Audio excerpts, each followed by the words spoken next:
పెన్షన్లని 3 రెట్లు పెంచాం. 500 నుంచి 15 తర్వాత ఒక ప్రత్యేకమైన కార్పొరేషన్ మన కోటేశ్వరరావు గారిని అధ్యక్షుడిగా ముఖ్యమంత్రి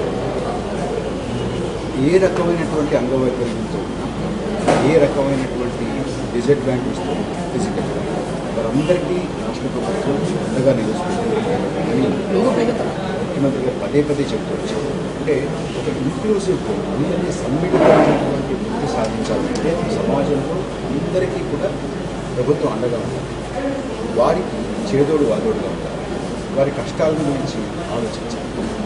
ఇది ప్రభుత్వం యొక్క ముఖ్యమైనటువంటి అందులో భాగంగానే ముఖ్యమంత్రి గారు జరుగుతున్నటువంటి అన్ని కార్యక్రమాల్లో సమాజంలో వెనుకబడి ఉన్నటువంటి వారు కావచ్చు, సామాజికంగా కావచ్చు, భౌతికంగా కావచ్చు, అందరికీ కూడా సరైనటువంటి సదుపాయాలు వారు ఎన్నుకున్నటువంటి వృత్తులు అంటే ఇతరుల కన్నా మేమేమీ తీసుకోము, మేమేమి చిన్నవారం కాదు, తక్కువ వారం కాదు అనేటువంటి భావన కలిగించినటువంటి రాష్ట్ర ప్రభుత్వం